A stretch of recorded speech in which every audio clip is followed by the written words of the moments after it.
Em uma noite fria, uma garota chamada Suzu é arrastada para um galpão por seu pai, que não suporta olhar para ela. Ele deseja que Suzu nunca tivesse nascido e planeja deixá-la lá durante toda a noite. No entanto, poucos minutos depois, seu irmão Genta sai e tenta libertá-la. No entanto, ele fica chocado ao descobrir que ela não está lá. Desesperado, ele corre pela vila procurando por Suzu e, eventualmente, a encontra atravessando uma ponte para deixar o vilarejo. Ele corre até ela e pede desculpas por não conseguir protegê-la dos abusos do pai, pois, se tentasse, só acabaria sendo punido também. Suzu nasceu com um olho demoníaco e, como isso acontece no Japão feudal, ela foi rotulada como uma criança amaldiçoada e tratada como um ser desprezível. Ela sabe que não pode levar uma vida normal com um olho assim, então diz a Genta para simplesmente ir para casa sem ela. Genta fica parado por um momento, contemplando seu próximo passo, e eventualmente decide que ama sua irmã mais do que o resto da família.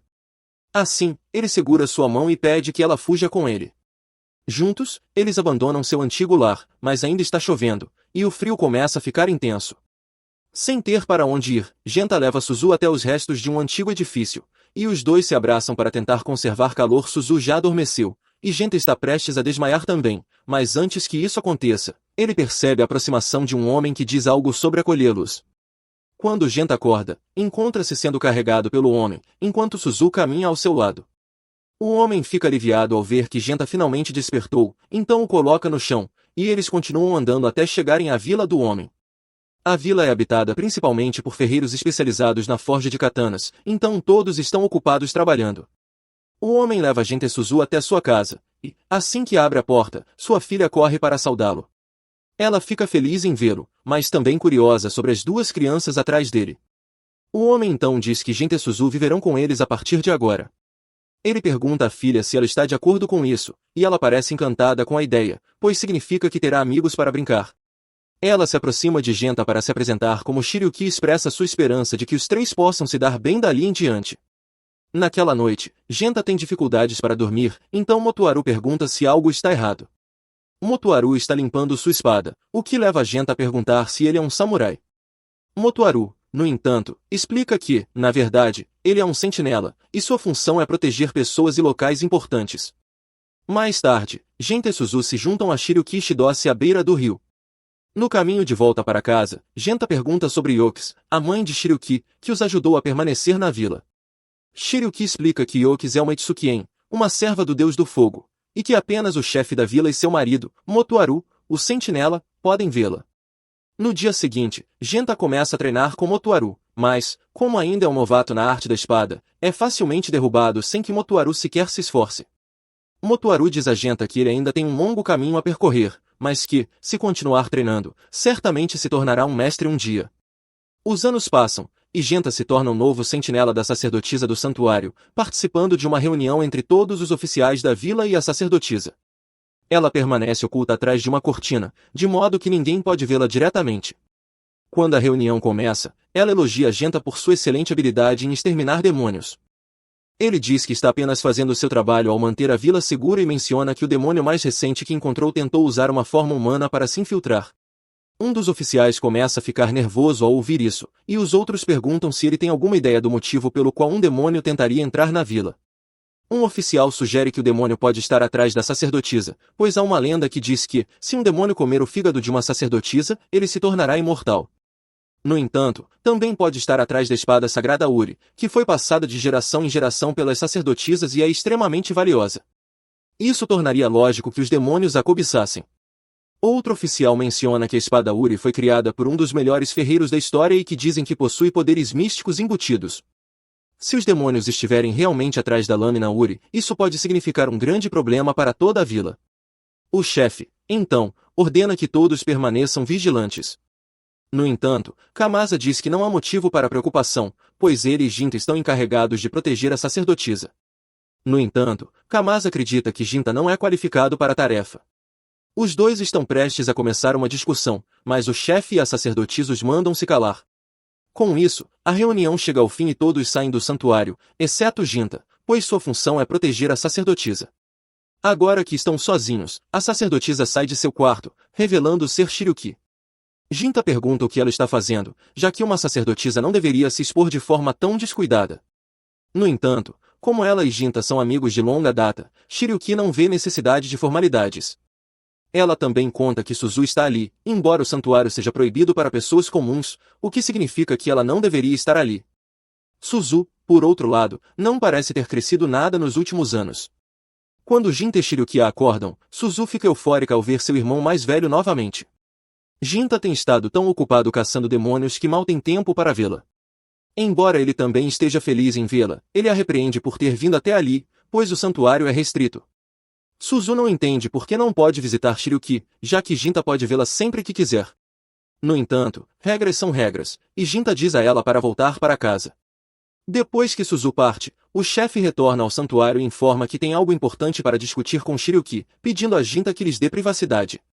Inicialmente, Jinta se recusa, pois é seu dever como sentinela de Shiryuki estar ao seu lado o tempo todo.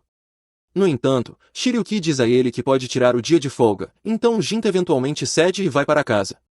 Enquanto isso, do lado de fora da vila, dois demônios fixam seus olhares em Suzu por causa de seu olho demoníaco. Naquela noite, Shiryuki sai furtivamente do santuário para se encontrar com Jinta, pois tem algo importante a dizer. Quando o chefe veio falar com ela mais cedo, ele disse que ela deveria se concentrar em produzir um herdeiro para substituí-la, caso fosse morta pelos demônios. Embora pareça mórbido, o chefe tem razão. Por isso, Shiryuki precisa se casar em breve, e foi decidido que ela se casará com Kiyomasa, principalmente porque ele é filho do chefe e eventualmente se tornará um novo líder da vila. Jinta não sabe exatamente como se sente sobre essa notícia, e Shiryuki também não está feliz com isso. Ela admite que está apaixonada por Jinta e, na verdade, fugiu do santuário para contar isso a ele. Com a intenção de pedir para Jinta fugir com ela e começar uma nova vida, Shiryuki sabia que ele nunca concordaria com isso. Jinta havia feito um juramento para proteger a vila e treinou por anos para se tornar forte o suficiente para defendê-la. Shiryuki fez o mesmo juramento quando se tornou a sacerdotisa do santuário da vila. Se fugissem agora, estariam desrespeitando tudo pelo que haviam trabalhado. O tempo passa e Jinta é chamado para uma reunião, onde é informado sobre a aparição de um demônio na floresta. Ele recebe a missão de eliminá-lo e se prepara para partir imediatamente.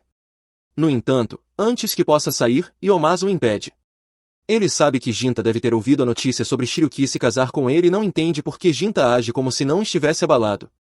Jinta responde que não há motivo para se preocupar, pois as únicas coisas que importam para ele são a segurança da sacerdotisa e da vila. O mais estranho nisso tudo é que Iyomasa nem mesmo está tentando se vangloriar por estar se casando com Shiryuki. Ele sabe que Jinta ama Shiryuki e que ela também ama Jinta, então essa situação parece simplesmente errada para ele. No entanto, Jinta já tomou sua decisão e parte da vila para cumprir sua missão. Assim que chega à floresta, Jinta é subitamente atacado pelo demônio corpulento. Antes de iniciar a luta, ele pergunta ao demônio se está sozinho, pois o relatório indicava que havia 2 demônios na área. O demônio corpulento responde que seu parceiro tinha algo a resolver na vila. Isso não soa nada bem, mas Jinta precisa primeiro lidar com o inimigo à sua frente antes de poder retornar para enfrentar o segundo demônio. Ele avança rapidamente, com um golpe poderoso, consegue cortar um dos braços do demônio. No entanto, o monstro continua atacando, forçando Jinta a recuar. O demônio pega seu próprio braço decepado e nem parece irritado por tê-lo perdido. Em vez disso, está impressionado com a habilidade de Jinta em cortá-lo. Enquanto isso, na vila, Suzu é confrontada pela demônio Bade e fica absolutamente aterrorizada. A criatura diz a Suzu que não há motivo para ter tanto medo, pois ela também é um demônio como ela. No entanto, Suzu se recusa a acreditar nisso. A demônio observa Suzu por um momento e percebe que seu amor por Jinta deve estar impedindo sua transformação completa em um demônio. Ela acha isso fascinante, pois significa que Jinta deve tê-la cercado de amor e carinho constantes para que ela se tornasse uma pessoa tão boa. Suzu ama Jinta com todo o seu coração, então ouvir a demônio elogiá-lo a tranquiliza. Agora que Suzu não está mais assustada, a demônio tenta convencê-la a usar seus poderes para ajudá-la. Ela até promete que não fará mal a Suzu de forma alguma, garantindo que todos sabem que os demônios não podem mentir. Portanto, Suzu poderia confiar nela. No entanto, Suzu recusa a oferta, pois há a possibilidade de os demônios machucarem Jinta. A demônio não pode negar essa possibilidade, então decide usar outro método para convencê-la. Ela mostra a Suzu uma visão em que Shiryuki está se despindo e se preparando para ser tomada dentro do santuário. Ver essa cena deixa Suzu enojada, mas não pelo ato em si, e sim pelo fato de que não era Jinta quem estava com Shiryuki. Suzu pergunta a demônio se o que viu era real. A criatura explica que seu poder permite ver o futuro e compartilhar essas visões com outras pessoas, que foi exatamente o que Suzu testemunhou. Se Suzu ainda duvida, a demônio se dispõe a levá-la ao santuário naquele exato momento para que ela veja com os próprios olhos. Enquanto isso, Jinta continua enfrentando o demônio corpulento, mas antes de prosseguir com a batalha, ele quer saber por que os demônios atacam humanos. O demônio explica que essa é simplesmente sua razão de existir.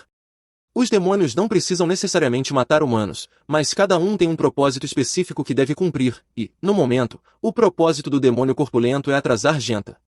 Buu possui o poder de assimilação, permitindo-lhe adquirir as habilidades de outros demônios ao devorá-los, o que também lhe dá a capacidade de alterar seu corpo à vontade. Genta não pode se dar ao luxo de hesitar, então investe contra Buu em uma tentativa de matá-lo de uma vez por todas. No entanto, ele tem seu braço arrancado com um soco, e, quando tenta cortar o pescoço de Buu, o demônio o despedaça com os dentes. Por todas as contas, Genta deveria estar morto, mas, no último segundo, ele consegue pegar um fragmento de sua espada quebrada e o crava profundamente no coração de Buu antes que o demônio possa revidar. Assim, Genta sai vitorioso. Buu aceita sua derrota e, na verdade, está feliz, pois isso significa que cumpriu seu propósito. Ele então revela que o outro demônio que veio com ele possui o poder da clarividência e que usou essa habilidade para enxergar 170 anos no futuro. Segundo a visão dela, o demônio mais forte de todos os tempos está vivendo naquele local, o que motivou a chegada deles. Assim que Buu menciona a existência de um demônio na vila, Genta percebe que ele deve estar falando de Suzu, mas, antes que possa reagir, Buu diz que lhe dará um presente para parabenizá-lo pela vitória. No instante seguinte, o braço decepado de Buu agarra a cabeça de Genta e aperta até que ele desmaie. Enquanto isso, no santuário, Kiyomasa está sobre Shiryuki. Tudo o que ele precisa fazer é gerar um herdeiro com ela, e ele espera resolver isso quanto antes.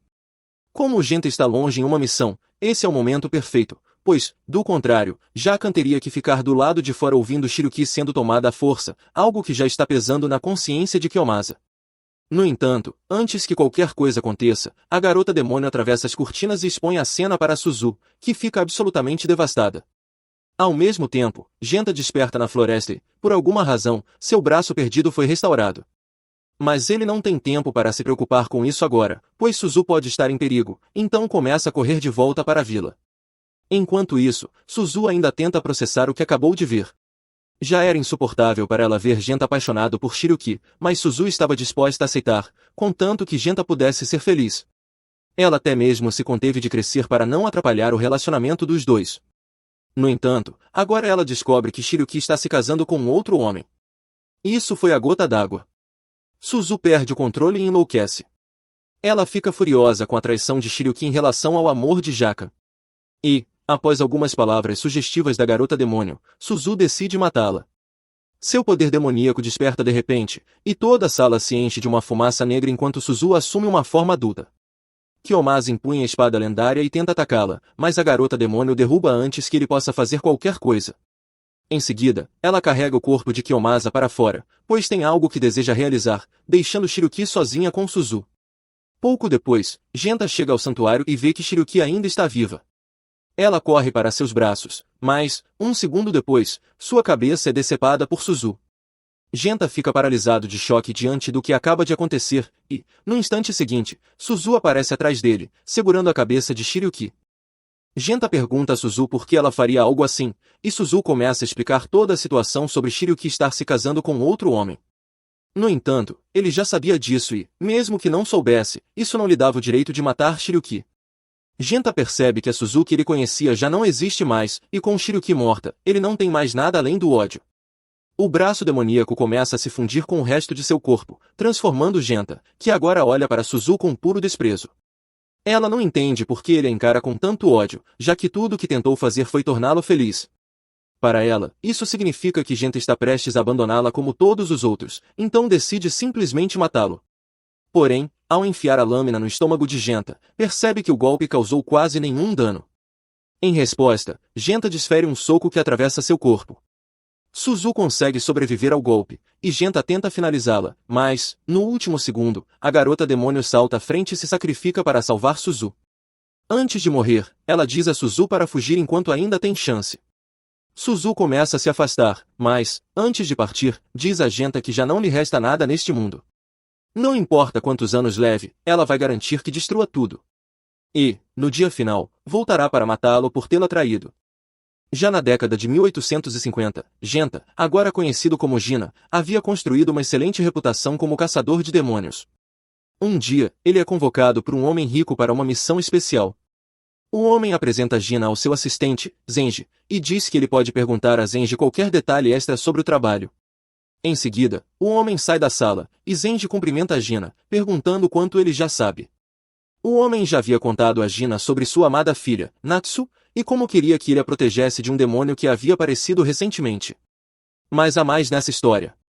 Basicamente, Gina vai trabalhar como guarda-costas de Natsu, porque desde que ela completou 13 anos, afirma que vem ouvindo um demônio do lado de fora de seu quarto. O demônio repete constantemente frases como "devolva minha filha para mim". Natsu está aterrorizada com a possibilidade de ser sequestrada. Falando nela, Natsu de repente entra furiosa na sala procurando por Zenji. Ela nota Gina sentado ali e assume que ele é o guarda-costas que seu pai disse que contrataria. Mas, quando Gina tenta se apresentar, ela o interrompe, dizendo que não quer nada com ele e exige que ele vá embora imediatamente, pois obviamente é algum tipo de golpista que apenas finge ser um caçador de demônios. Zenji tenta convencê-la de que Gina é um verdadeiro exterminador, pois seu pai fez grande esforço para encontrá-lo, mas Natsu se recusa a ouvir e exige que Zenji o expulse. Mais tarde naquela noite, Natsu está sentada na cama, ainda assustada com a possibilidade do retorno do demônio. Então, Zenji aparece e se senta do lado de fora da porta para acalmá-la. Ter Gina por perto provavelmente seria melhor, mas como Natsu expulsou, Zenji terá que agir como seu guarda-costas. Ele não sabe o quão útil seria uma luta contra um demônio, mas, se isso a fizer se sentir melhor, promete fazer vigília até o amanhecer para que ela possa dormir. Natsu fica feliz que Zenji a proteja, mas se decepciona ao saber que ele não acredita completamente que o demônio aparecerá. Ela diz que seu pai também não acreditou, ou por que mais teria contratado um samurai suspeito para matar um demônio. Zenji não pode afirmar que o pai de Natsu acredita na existência de demônios, mas garante que ele está levando a situação a sério e se importa profundamente com o bem-estar dela, mesmo que não sejam biologicamente relacionados. Nesse instante, Natsu ouve novamente a voz do demônio, o que a faz estremecer. Ela implora por ajuda a Zenji, que está tão assustado quanto ela. Ao ver o demônio, ele diz a Natsu para permanecer dentro do quarto enquanto ele cuida da criatura, embora não tenha ideia de como derrotá-la. Quando o demônio está prestes a colocar as mãos em Zenji, seu braço é cortado repentinamente por Gina. Ele pede que o demônio se identifique, mas, ao não obter resposta, decide cortá-lo ao meio com um único golpe de sua espada. O demônio cai no chão e se desintegra em fumaça negra.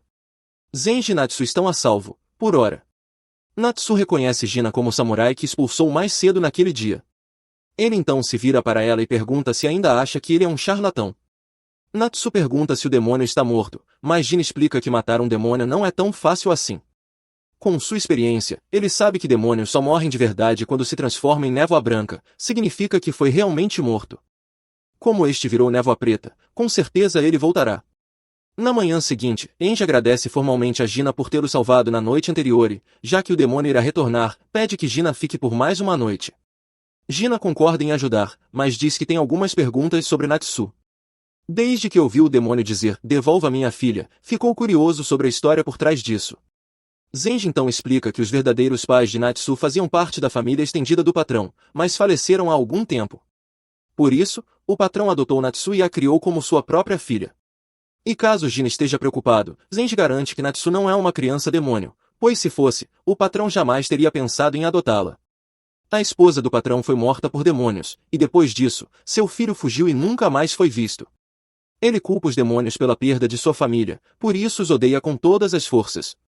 Mais tarde naquela noite, Natsu janta com seu pai, que pergunta se está tudo bem com seu novo guarda-costas. No início, ela estava um pouco cética em relação a Ginga, mas depois de vê-lo em ação, tem certeza de que ele é legítimo. Apesar disso, Natsu está curiosa para saber por que seu pai escolheu Ginga em específico.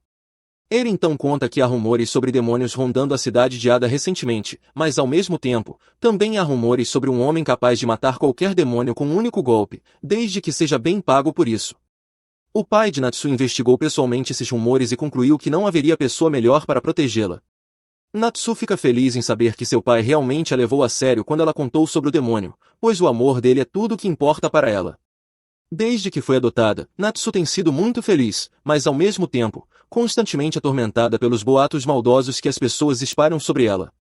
Mais tarde naquela noite, Zenji e Gina estão sentados do lado de fora do quarto de Natsu, como haviam combinado, quando de repente ela sai e pede para que Gina diga seu nome, já que não o deixou se apresentar antes. Como seu pai parece respeitá-lo, ela decidiu que também irá confiar nele.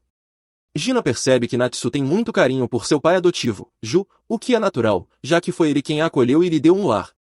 Enquanto conversam, Gina pergunta sobre um rumor que ouviu sobre o filho perdido de Ju, mas assim que menciona o assunto, Natsu grita que não sabe nada sobre isso. Fica claro que esse é um tópico delicado para ela, então Gina decide deixar para lá por enquanto para não perturbá-la.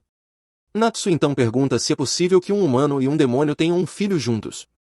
Gina responde que sim, e Natsu começa a imaginar que talvez ela seja mesmo filha daquele demônio que vive atacando. Gina garante que ela não tem qualquer relação com aquele demônio. Natsu pergunta como ele pode ter tanta certeza, e Gina explica que tem uma certa história com esse demônio, então sabe que ele não pode ser a mãe dela.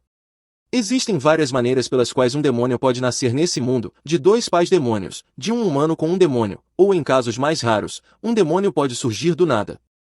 Demônios assim nascem da essência de emoções intensas, especialmente as negativas, e quando esses sentimentos se acumulam nas pessoas, às vezes podem tomar forma própria. Na forma de um demônio como esse, Natsu começa a entrar em pânico ao vê-lo novamente.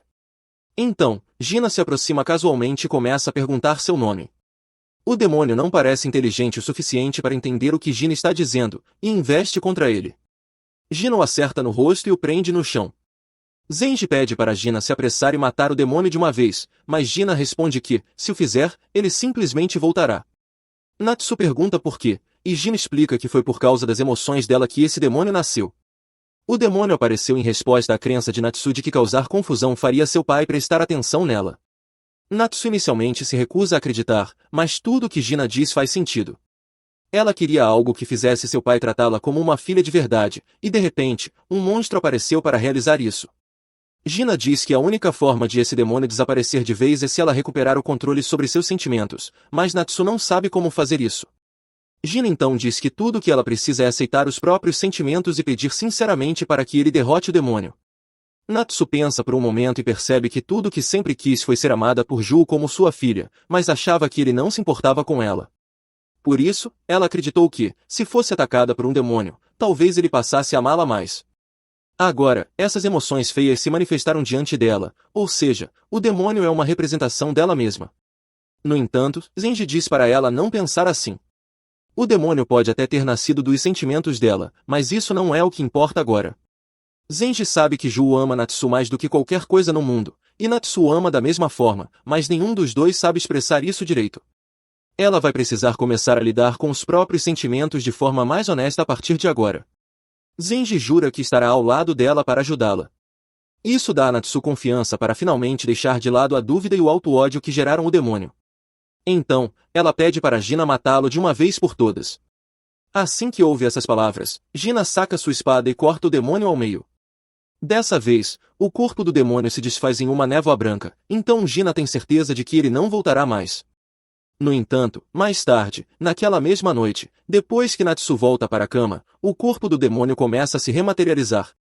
Gina já esperava por algo assim, porque se o demônio tivesse sido realmente formado apenas das emoções negativas de Natsu, ele teria deixado de existir assim que ela decidiu abandoná-las. Isso significa que as emoções de outra pessoa também estavam misturadas ao demônio. E, até onde Gina sabe, só havia mais uma pessoa naquela região que tinha potencial para se tornar um demônio, a esposa falecida de Ju. Com as emoções negativas de Natsu desaparecidas, o demônio começa a ter dificuldades para manter sua forma. E a filha por quem ele continua chamando não é Natsu, é Suzu. Isso significa que Gina é o filho desaparecido de Ju, e esse demônio é sua mãe e a de Suzu. Para ser bem honesto, Gina não tem memórias claras de como sua mãe era em vida, mas se sente triste por tudo ter terminado assim. Agora, tudo o que pode fazer é colocar fim ao sofrimento de sua mãe para que ela finalmente possa seguir em frente. Na manhã seguinte, Gina está prestes a partir, então Zenji e Natsu vão até ele para agradecer novamente por toda a ajuda. Gina diz que não há necessidade de agradecimentos, pois ele já recebeu sua recompensa, e, além disso, essa foi sua forma de fazer as pazes com o passado. Natsu não entende o que Gina quer dizer, então ele explica que envelhecer lhe permitiu refletir sobre suas ações do passado. Embora acreditasse estar fazendo a coisa certa ao fugir com Suzu naquela época, ele nunca parou para considerar como suas ações afetariam seu pai, ou o mundo, nesse caso. Natsu ainda não entende muito bem do que ele está falando, então Gina apenas diz para ela valorizar a gentileza que seu pai demonstra. Em seguida, ele começa a se afastar. Poucos momentos depois, Ju aparece. Zenji pergunta por que ele não saiu para agradecer a Gina também, mas Ju responde que não viu necessidade, porque desde o momento em que Gina chegou, ele sabia que ele daria conta do recado. Zenji fica surpreso com tanta confiança em um caçador de demônios aparentemente aleatório, mas Ju responde que é perfeitamente normal um pai ter fé em seu filho. Os outros ainda não perceberam que Gina é filho de Ju, e ele não pretende explicar isso a eles. Então, diz a Zenji para voltar ao trabalho imediatamente ou será rebaixado. Zenji não quer isso, então vai fazer seu trabalho. Ju também começa a se retirar, mas antes disso, Natsu diz que tem algo a dizer. Ela pergunta se há algo que possa fazer para ajudar. Ju fica curioso com a pergunta, e ela explica que Gina disse que ela deveria retribuir a gentileza de Ju. Ele fica feliz ao saber que Gina ainda o considera uma boa pessoa, mas diz a Natsu que ela não precisa se preocupar em retribuir. A melhor maneira de um filho deixar seu pai feliz é vivendo uma vida longa e feliz. A história avança para o ano de 1853, onde encontramos Gina sentada em uma modesta loja de soba, esperando sua refeição. A filha do dono leva cuidadosamente o prato até a mesa dele, enquanto seu pai observa com orgulho silencioso, satisfeito por vê-la aprendendo o ofício. O dono da loja puxa a conversa, mencionando que tem surgido boatos perturbadores recentemente, rumores sobre um assassino em série à solta pelas ruas. Com um olhar preocupado para a filha, ele admite que está começando a ficar nervoso. Suspira e diz que gostaria que o imperador finalmente tomasse uma atitude, mas Gina rapidamente o repreende, dizendo para cuidar das palavras. O dono ri de forma constrangida, dizendo que a última coisa que quer é ver sua loja incendiada apenas 10 dias depois de aberta. Ele admite que conseguiu o local por um bom preço, comprando do antigo dono, mas agora está se perguntando por que Gina tem aparecido para comer soba 5 dias seguidos, considerando que o lugar está sempre vazio. Sua filha o alerta que ele provavelmente vai espantar o único cliente que tem, mas o dono ignora, dizendo que é só uma conversa informal. Ele então se vira para Gina e pergunta o que achou do prato. Gina responde direto: não é ruim, só sem graça. O dono dá uma risada e admite que não tem muito talento para cozinhar, só faz soba porque ama. Gina não resiste e pergunta por que ele abriu uma loja então, e o homem responde simplesmente que tinha seus motivos. Depois de terminar a refeição, Gina paga a conta e o dono comenta que ele parece estar financeiramente bem para um Ronin. Gina dá de ombros e diz que ganha vida matando demônios. O dono ri, achando que Gina está brincando, mas ele apenas caminha em direção à porta sem dizer mais nada. Antes que ele possa sair, o dono o para e menciona algo estranho. Segundo os rumores, esse tal assassino não usa uma espada. Todos os corpos encontrados até agora foram dilacerados, completamente despedaçados. O pior é que os números não batem, mais pessoas sumiram do que corpos foram achados. Por isso, o pessoal começou a achar que não é um humano fazendo isso. Estão dizendo que só pode ser demônio. Gina pergunta onde esses incidentes costumam acontecer, e o dono responde que os avistamentos têm sido na área de Adachi. Ao sair, a filha do dono o chama, pedindo para ele ter cuidado, mas ele apenas responde que não é uma criança.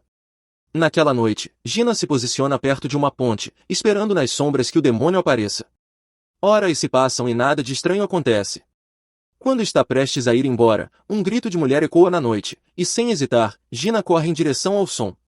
Ao chegar na cena, ele encontra vários corpos mutilados espalhados pelo chão, mas nenhum sinal do demônio.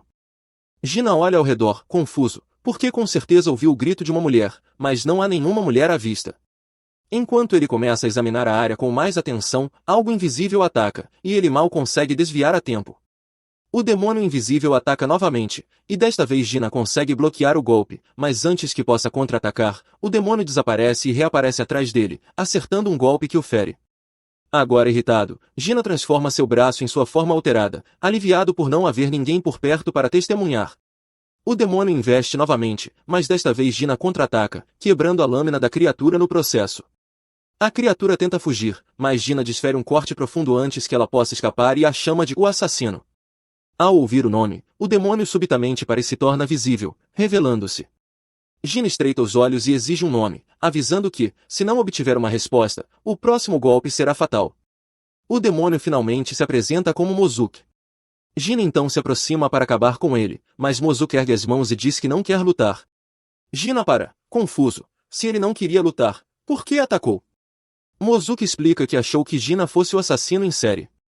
Ele tinha ouvido os mesmos rumores sobre um demônio por trás dos assassinatos, então seguiu um cheiro demoníaco muito forte e acabou encontrando Gina.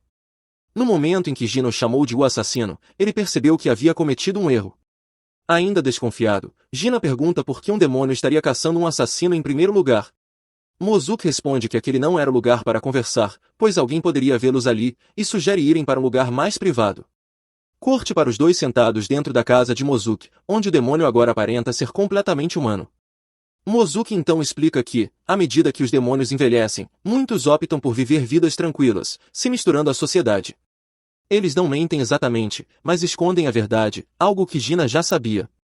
Mozuki então serve uma bebida barata para os dois e garante a Gina que não está envenenada, mas Gina diz que isso não importaria, pois veneno não o mataria de qualquer forma.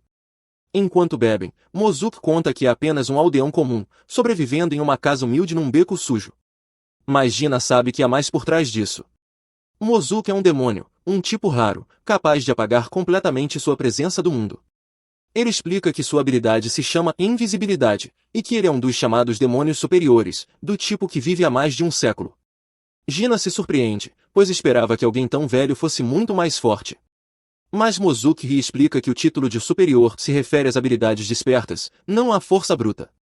Na verdade, alguns demônios superiores, como ele, são fisicamente mais fracos e mais lentos do que a média dos demônios.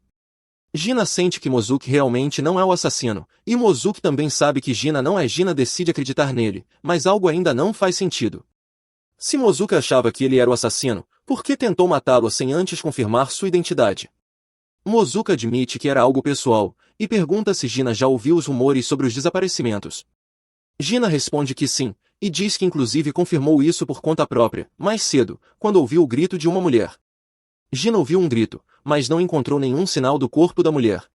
Foi então que Mozuki lhe contou a verdade: o assassino apenas mata homens na hora, mas sequestra as mulheres.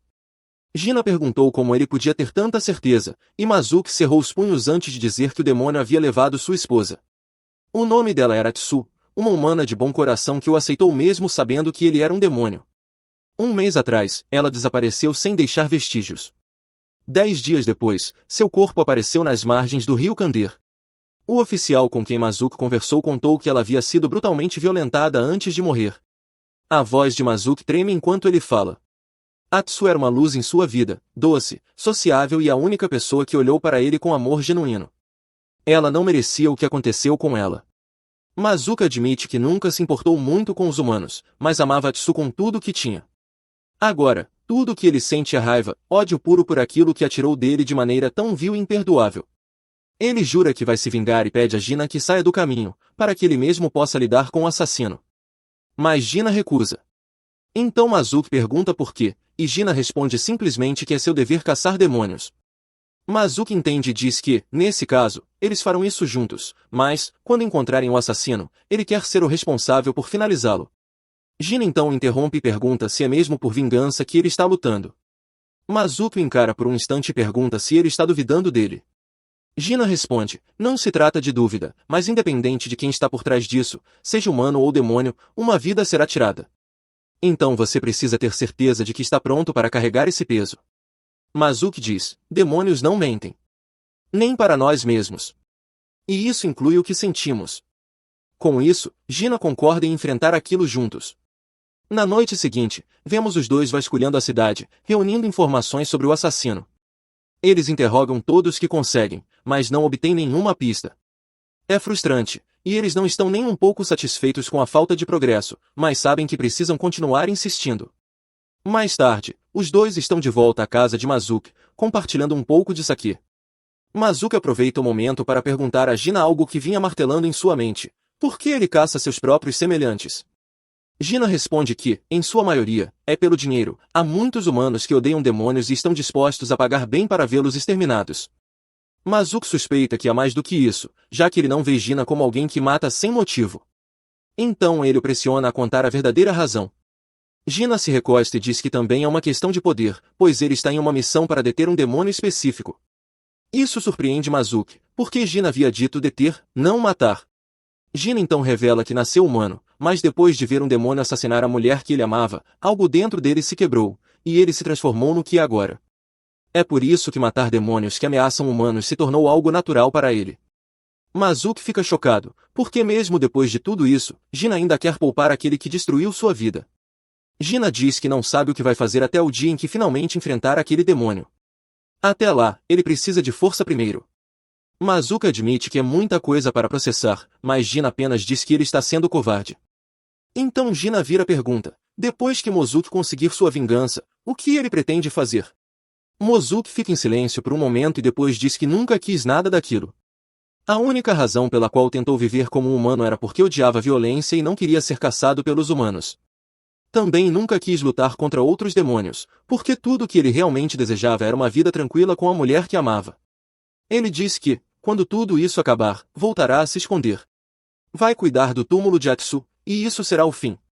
Gina então lembra de algo que Mozuki disse mais cedo sobre ele, que ele não era o tipo de pessoa que fazia algo sem um bom motivo. Mas isso não era verdade, pois ele carregava um ódio cego por sua irmã. No dia seguinte, vemos Gina de volta à loja de soba de sempre, comendo seu almoço em silêncio. A filha do dono se aproxima e casualmente pergunta se ele teve alguma sorte rastreando o assassino. Mas ele diz que as coisas não estão indo muito bem. O dono então resmunga que ganhar a vida está quase impossível hoje em dia. Gina concorda, e então acena com a cabeça para a garota, dizendo que, com uma garçonete tão bonita como a Fu, o lugar deveria estar lotado. Mas talvez as pessoas em Ido estivessem ocupadas demais para perceber. O dono sorri, feliz por alguém achar sua filha bonita. Gina diz com confiança que 8 entre 10 pessoas provavelmente concordariam com ele. O dono sorri ainda mais, dizendo que Gina tem bom gosto. Mas a Fu rapidamente intervém e diz ao pai para não se empolgar. Ela o lembra em voz alta que nunca nem teve um relacionamento antes, dizendo que talvez essa seja uma boa chance para ela. Envergonhada, a Fu interrompe, pedindo para ele não deixar Gina constrangido. Ela diz para ele não se preocupar, pois sairá do ninho quando for a hora certa. Mas, por enquanto, só quer passar mais um tempo como filha dele. Seu pai então se acalma, entendendo o que ela quer dizer. Em seguida, ela se vira para Gina com um sorriso envergonhado e pede desculpas por tudo aquilo. Mas Gina não se importa nem um pouco. Na verdade, ele diz que ela tem sorte de ter um pai assim. Ela se orgulha do velho, mas isso a faz se perguntar como era o pai de Gina. Ele explica que tem uma irmã mais nova, mas o pai nunca a tratou bem. Dizia que ela não pertencia à família e a espancava por coisas que ela não podia controlar. Por isso, Gina a levou e fugiu de casa. Mas foi há muito tempo. Ela então pergunta gentilmente se ele odeia o pai por isso. Gina diz que não, que agora entende por que seu pai agia daquele jeito. Não torna as ações certas, mas ele compreende. Mais tarde naquela noite, Gina patrulha novamente com Mozuki, procurando por qualquer sinal do assassino. Mas a trilha está fria, nada até agora. Mozuki comenta que não houve novos avistamentos recentemente, então não há sentido em continuar vagando às cegas.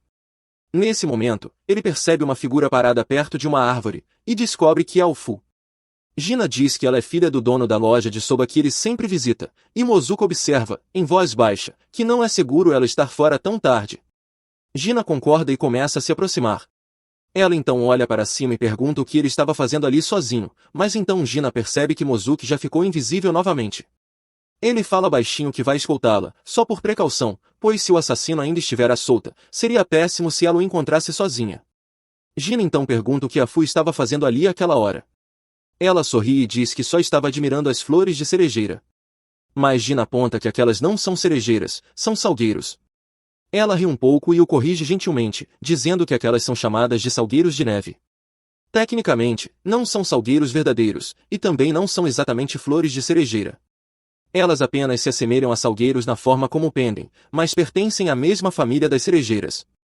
Então, basicamente, não é uma cerejeira, nem um salgueiro. É um pouco dos dois, e ao mesmo tempo, nenhum dos dois. Gina olha para a planta por um momento e diz que é um tipo de planta melancólica. Mas a Fu discorda. Ela acha que é linda. Mesmo que não se encaixe perfeitamente em nenhuma categoria, ainda assim floresce lindas flores todos os anos. Ela não sabe exatamente o que a planta sente, mas se estivesse realmente triste e vazia, não continuaria florescendo do jeito que faz. Então, não, ela não precisa da pena dele, porque continuará florescendo toda a primavera, não importa como as pessoas a chamem. E é assim que ela vive. Gina olhou para a flor novamente e percebeu que ela estava certa, essa era mesmo sua forma de viver. Ele então disse que já deveriam voltar, porque o pai dela provavelmente está muito preocupado agora. E ela concorda com um aceno.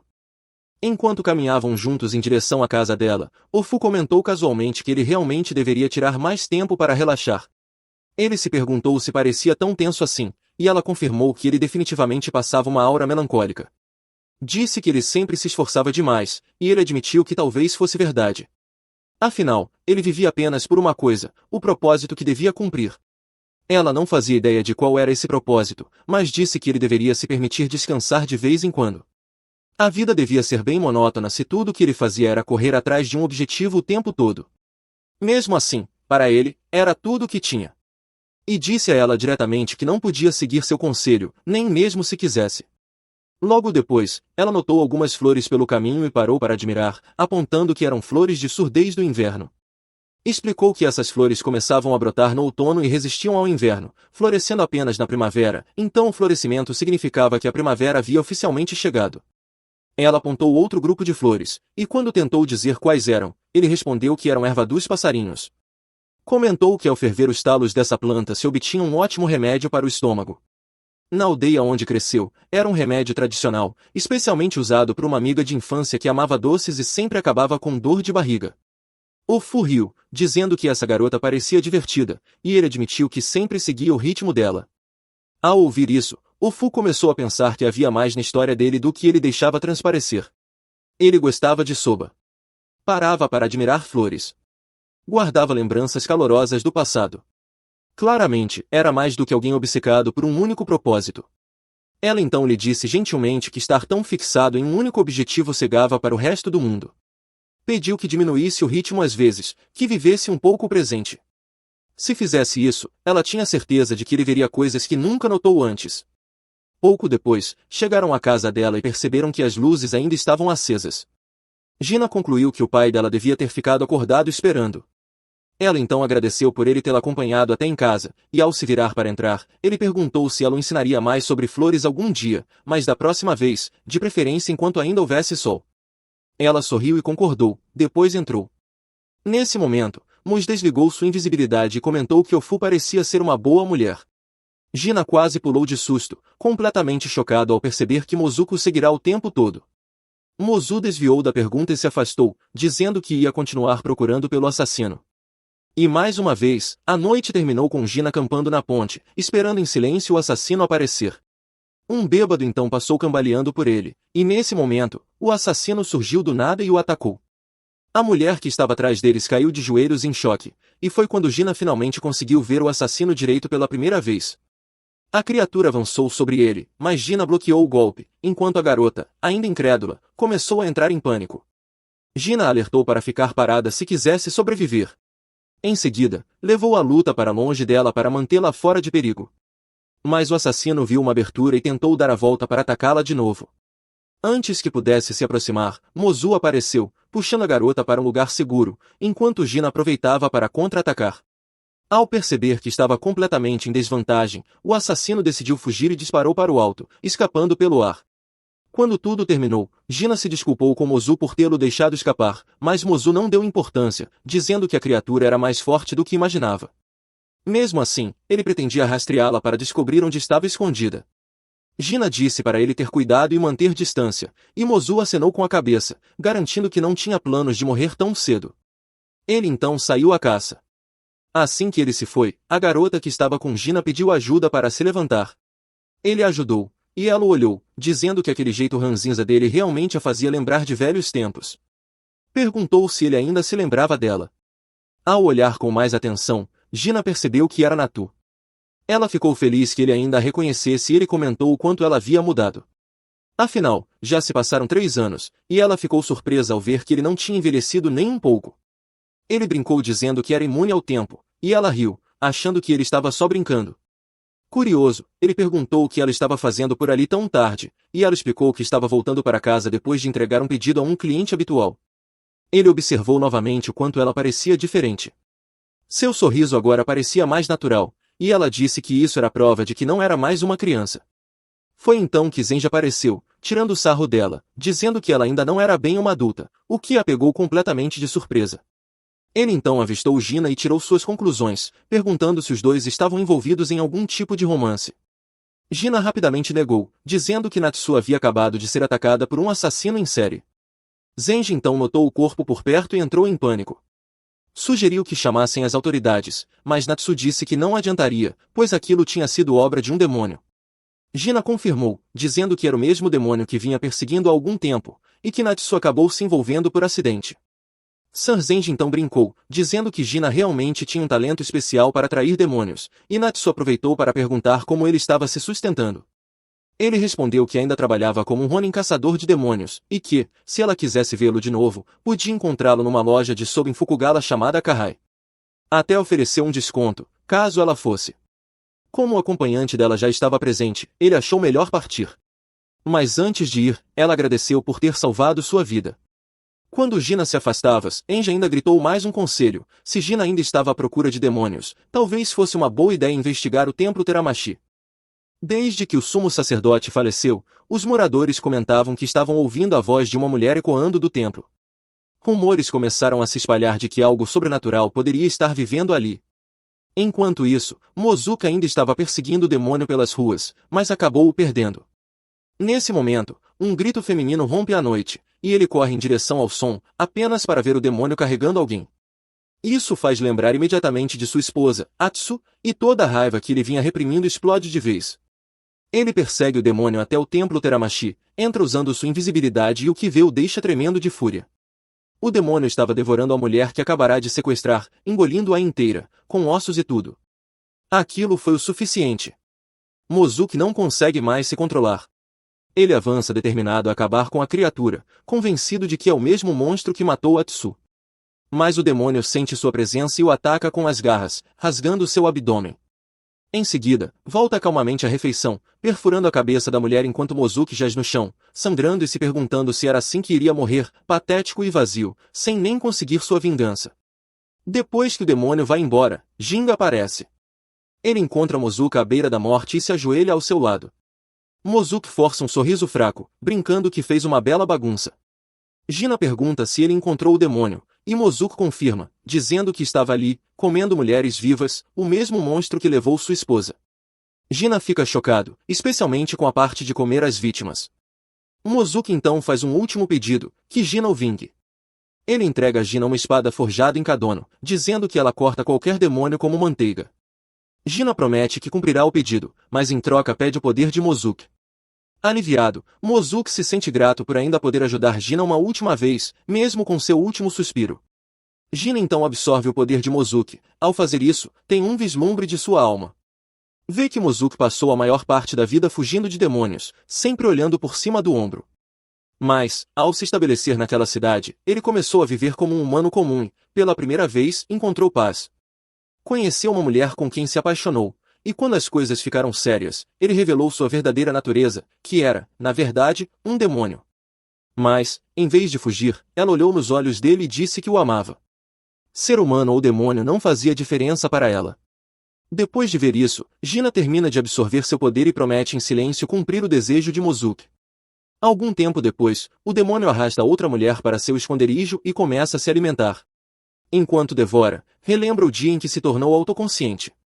Já havia nascido naquele corpo grotesco e demoníaco, e desde o início sentia esse instinto, essa necessidade de matar homens. Esse impulso era a única coisa que compreendia. Desde então, buscava algo. Não sabia quem ou o que estava procurando, só que precisava voltar para casa.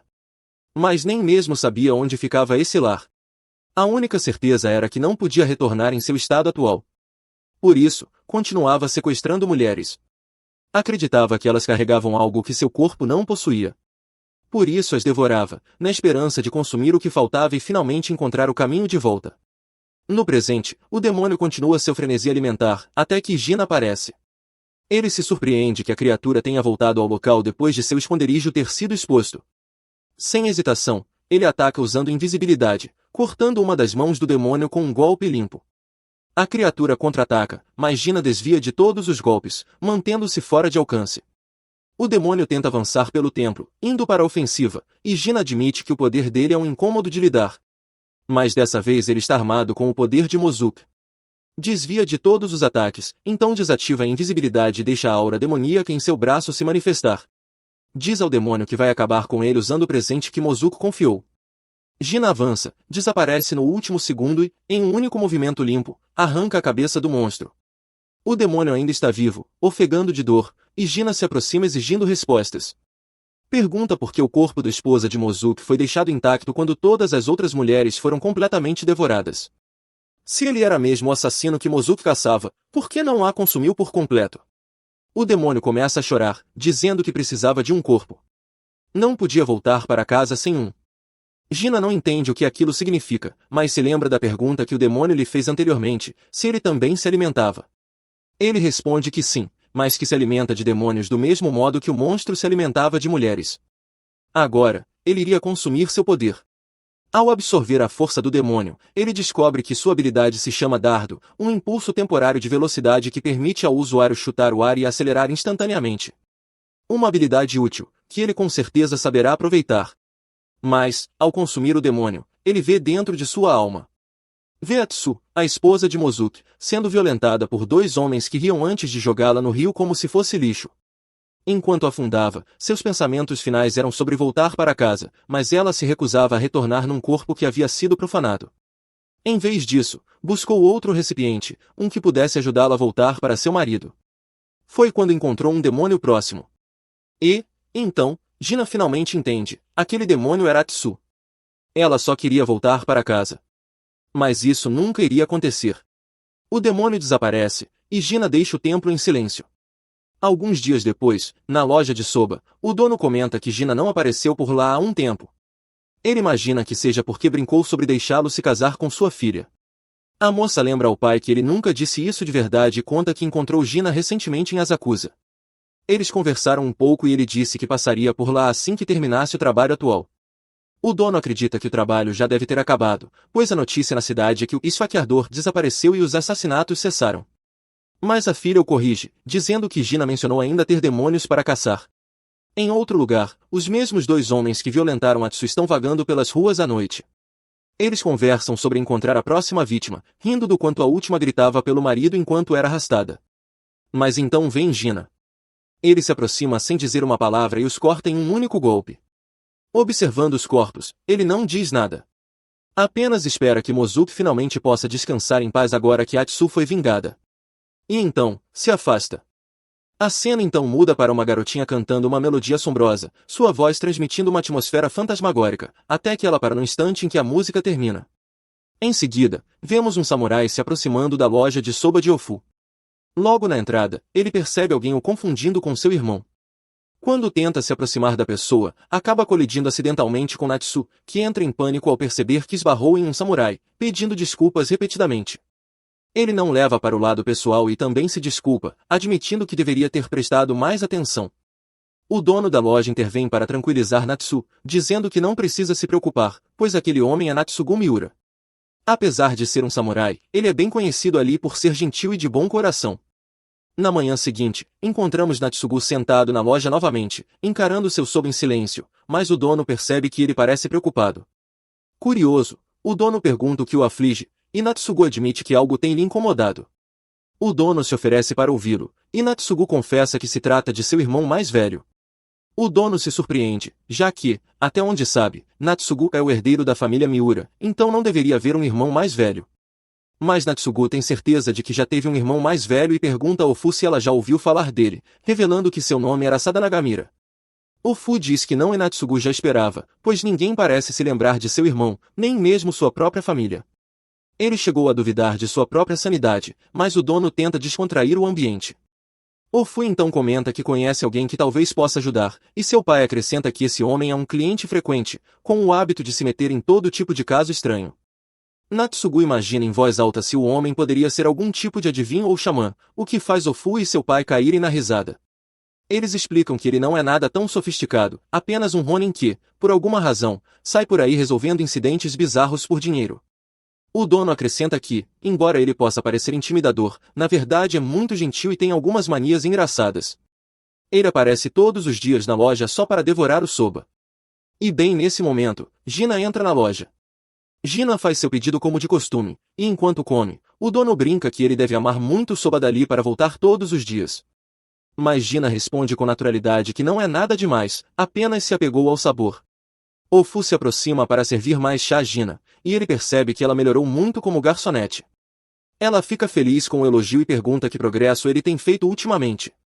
Gina fala sobre as diferentes flores que tem aprendido a reconhecer. Ele admite que as plantas são surpreendentemente fascinantes e agora não consegue deixar de notar todas as flores que florescem à beira da estrada. Ao ouvir isso, ela sorri e diz que, como já cobriram todas as plantas sazonais, está na hora de começar a ensiná-lo sobre flores mitológicas. Nesse momento, Natsu interrompe a conversa. Natsugu diz que ouviu falar que Gina lida com rumores de demônios e outros fenômenos estranhos. Gina confirma que é verdade e Natsugu pergunta se ele poderia ajudá-lo a resolver um mistério. Mas Gina recusa, dizendo que sua especialidade é limitada à caça de demônios, e a menos que demônios estejam envolvidos, ele não será de muita ajuda. Natsugu parece entender, mas sai do local visivelmente decepcionado. Depois que ele se vai, o dono da loja pergunta a Gina se ele não poderia reconsiderar e ajudar Natsugu. Ele explica que Natsugu está à procura de seu irmão mais velho desaparecido e tem ficado doente de preocupação com isso. Aofu insiste para que Gina ajude, e após um momento de reflexão, ele aceita. Diz que deve um favor aos dois.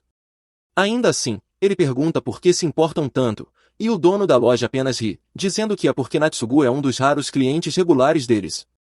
A cena então muda para Gina encontrando Natsu em uma pequena barraca de chá, e ela se surpreende ao vê-lo ali. Ela pede um chá e um doce machi enquanto ele se senta por perto. Enquanto espera pela comida, ela pergunta se ele gosta de machi, e ele responde que sim. Logo seu pedido chega e, enquanto ela come, Gina pergunta casualmente quando ela e Zenji vão finalmente se casar. Natsu quase engasga com a comida, surpresa com a pergunta, e exige saber de onde ele tirou isso. Gina lembra que ela já tem 16 anos, idade normalmente considerada apropriada para casamento. Ela admite que é verdade, mas imediatamente diz que nunca poderia se casar com Zenji, pois ele sempre foi como um irmão para ela. Explica que, embora seu pai possa ter alguns pretendentes em mente, ele também disse que ela é livre para escolher seu próprio caminho. Do ponto de vista prático, ela acha que o pai preferiria que ela se casasse com alguém como um samurai ou um comerciante, por razões comerciais. Curiosa, ela devolve a pergunta a Gina, perguntando o que ele pensa sobre casamento. Ele dá de ombros e diz que ninguém jamais se casaria com um rim esquisito como ele, que nem sequer tem um emprego estável. Natsu concorda com uma risada, mas também diz que eventualmente todo mundo precisa se estabelecer. Ela então pergunta quantos anos ele tem. Quando ele responde que tem 31, ela se surpreende genuinamente ao descobrir que ele é mais velho que Zenji. Ela então se inclina um pouco, estudando com curiosidade, e comenta que ele nem parece tão velho assim, perguntando se ele tem algum segredo para se manter jovem. Gina apenas diz que não faz ideia, desviando do assunto. Em seguida, ele se levanta dizendo que precisa voltar ao trabalho. Natsu pergunta se é outra caçada de demônios, e ele confirma que sim. Ela questiona por que ele está tão obcecado em caçar demônios, quando com suas habilidades com a espada poderia facilmente conseguir um trabalho mais estável. Mas Gina não tem uma resposta clara. Admite que nem ele sabe exatamente o motivo.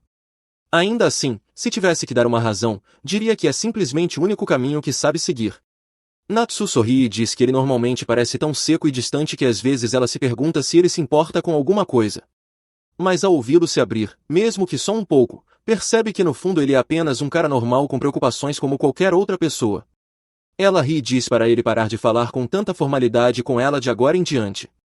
Com isso, se despede dele, brincando que, se continuar tão sério, vai acabar com rugas permanentes na testa. A cena então muda para a casa de Natsugu, onde ele está se preparando para sair. Sua mãe o observa e logo adivinha que ele está indo procurar o irmão de novo, e o silêncio dele confirma tudo. Ela o lembra mais uma vez de que ele é o único herdeiro da família Miura e insiste que ele nunca teve um irmão mais velho, mas Natsugu responde firmemente que se lembra claramente do irmão. Ela sabe que ele tem andado pelos becos e distritos vermelhos, perseguindo sombras. Súplica para que ele abandone essa busca tola e comece a se comportar como um verdadeiro samurai, um que sirva como lorde com dignidade. Mas Natsugu continua obstinado e diz que cumprirá seus deveres, mas apenas depois de encontrar o irmão. Com isso, ele se despede e vai embora mesmo enquanto ela ainda o chama. Enquanto Natsugu corre pelas ruas, ele se lembra de uma conversa que teve com seu irmão. Seu irmão dizia que não eram as casas ou as terras que faziam as pessoas, mas sim as pessoas que criavam os lares.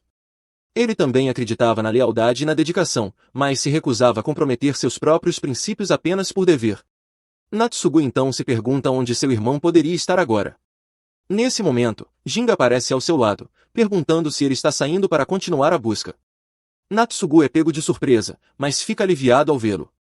Jinga diz que decidiu investigar mais a fundo a situação, embora alerte que não pode garantir que encontrarão respostas. Natsugu diz que isso está perfeito, está apenas feliz que alguém acredite nele.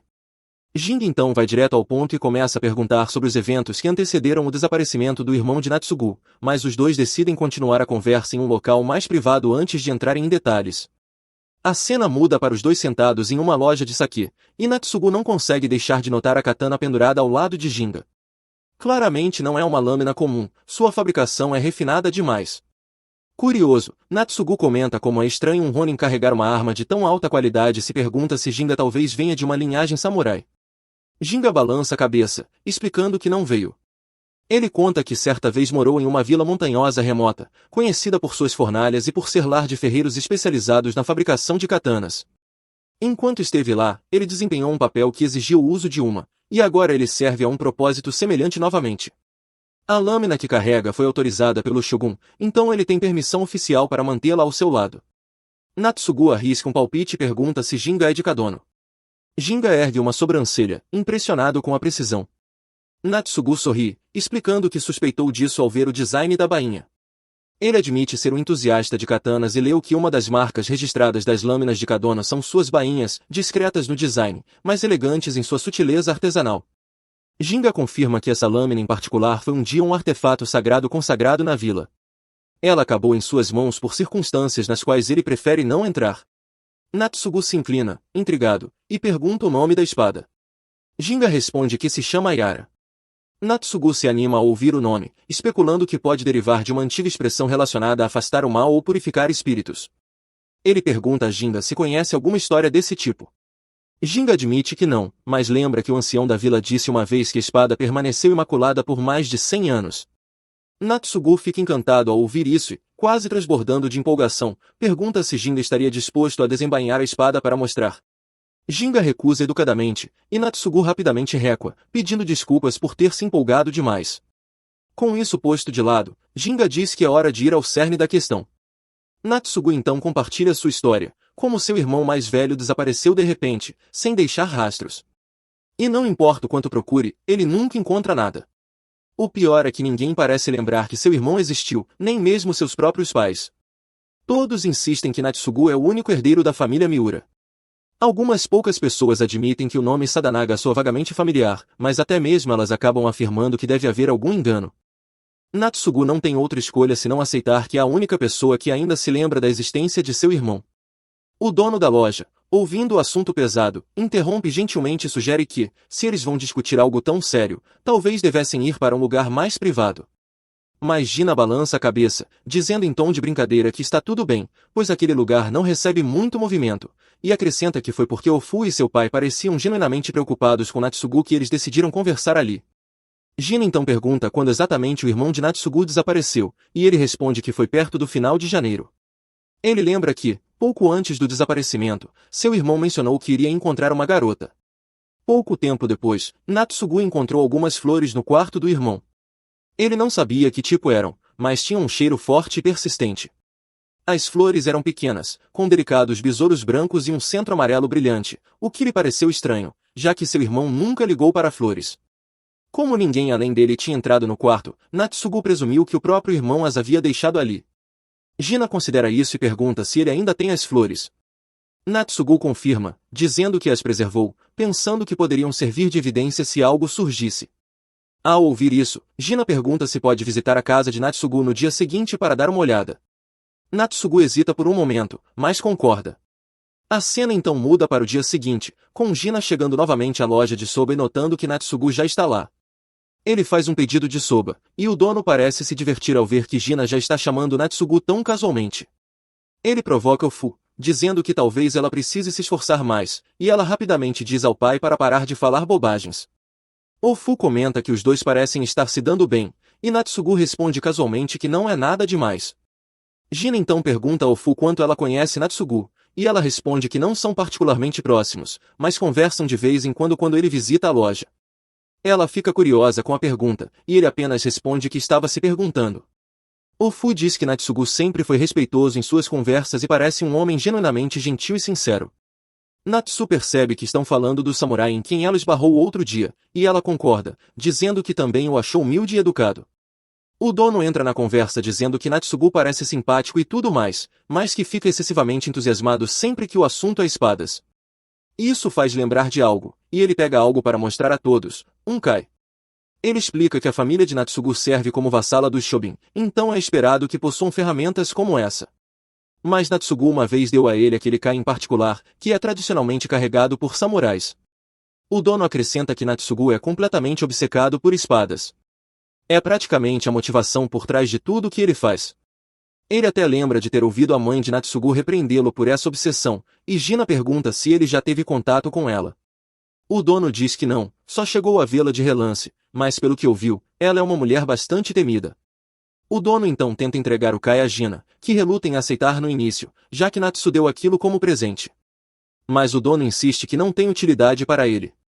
Eventualmente, Gina concorda em ficar com ele, decidindo que o manterá por enquanto. Ele então se vira para o Fu e pergunta se as flores que Natsugu mencionou na noite anterior eram narcisos, e ela confirma que sim.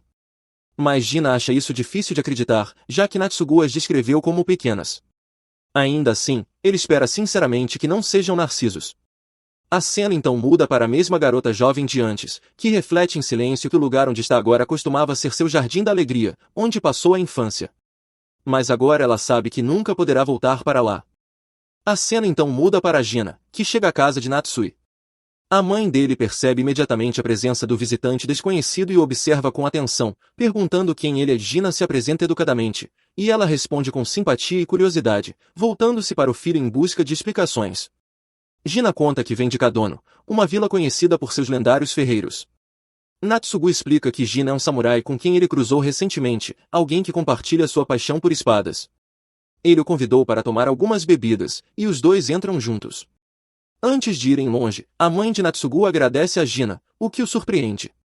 Ele pergunta o motivo, e ela diz que o filho vem passando por momentos difíceis, mas hoje parece mais leve e feliz. Como mãe, isso a deixa agradecida, e Gina se sente discretamente tocado pelas palavras dela. Depois, eles se acomodam em um cômodo tranquilo, e Gina comenta sobre a gentileza da mãe de Natsugu. Ele apenas dá de ombros e muda de assunto, mostrando as flores deixadas no quarto do irmão. Gina se aproxima para examiná-las e confirma que são narcisos.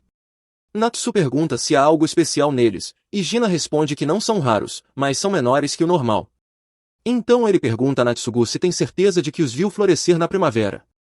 Natsugu confirma sem hesitar, e a expressão de Gina escurece.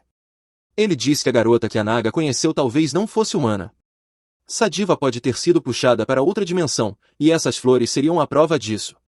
Natsugu percebe que essas flores podem vir do domínio dos demônios, e Gina pede para ver o quarto do irmão com os próprios olhos. Natsugu concorda e vai na frente, mas Gina permanece parado, dizendo para ele ir adiante. Natsugu hesita, sem saber como Gina o seguirá, mas ele apenas responde que dará um jeito. Então, Gina ativa sua habilidade de furtividade e desaparece de vista, seguindo silenciosamente. Assim que Natsugu abre a porta do quarto, um leve cheiro de narciso enche o ar, e ele subitamente sente tontura. Em seguida, começa uma visão, uma jovem observa uma cidade em chamas. Ela corre para encontrar os pais, mas eles já estão presos no incêndio, queimando diante de seus olhos, e tudo o que ela pode fazer é assistir, impotente. Depois do que parece uma eternidade, o fogo se apaga e a menina, ainda viva, se levanta atordoada. Metade da cidade virou cinzas. Ela vagueia pelas ruínas com os olhos vazios e o espírito quebrado. As pessoas a olham com horror e se afastam às pressas. Confusa, ela vê seu reflexo e se assusta ao perceber que seu rosto se transformou em um demônio. Então, uma realização dolorosa a atinge: seus pais se foram, sua casa foi destruída e todo o seu passado foi arrancado pela raiz. Pior de tudo, ela não se reconhece mais, então não há como voltar à vida pacífica que teve. Sem ter a quem recorrer, ela mascara sua identidade e some da sociedade, sobrevivendo em segredo à medida que os anos passam. Eventualmente, ela retorna às ruínas de seu antigo lar, apenas para vê-lo reconstruído, agora habitado por estranhos. Algo dentro dela se rompe, e ela passa a desejar intensamente voltar à vida que perdeu. Esse desejo desesperado desperta um poder estranho dentro dela, permitindo que criasse uma nova dimensão, um mundo onírico onde pudesse reviver suas memórias repetidamente. De volta ao presente, Natsugu desperta abruptamente dentro dessa ilusão. Gina informa que eles caíram no eco dimensional ligado ao quarto do irmão dele. Natsugu olha em volta, confuso com aquele mundo estranho, e Gina pergunta se ele viu a garota na casa em chamas. Natsugu confirma que sim, antes de avistar uma figura familiar, seu irmão, Satanaga, rindo e brincando com a garota da visão. Mas algo está errado, pois não são eventos reais. São ecos congelados, memórias em repetição. A cena muda e Satanaga se vira para a menina, perguntando o que ela gostaria que ele fizesse hoje. Ela pede que ele pare de voltar e vá para sua família, mas ele insiste em fazer seu soba favorito para ela. Ela implora que ele vá embora, pois não aguenta mais viver assim. Esse jardim, esse mundo, é tudo o que resta para ela, o único lugar onde ainda pode ver os pais. Mas Satanaga diz que está enganada. Lares não moldam as pessoas. As pessoas é que moldam os lares. Se um lugar só traz dor, então nunca foi um lar de verdade. Ela pergunta como ele pode saber disso, e ele responde que, no fundo, ela já entende. Afinal, está presa ali há mais de um século. Ele diz que pode sair dali, mas apenas se ela escolher ir com ele. Com lágrimas nos olhos, ela diz que é impossível. Esse mundo de sonhos é tudo o que lhe resta, o único lugar onde ainda sente que pertence. Satanaga sorri e diz que, se for assim, ele ficará ali com ela. Ele diz gentilmente que, se quiser, ela pode pensar nele como um pai, e eles podem viver em paz. Mas ela balança a cabeça e diz que nunca poderá vê-lo assim.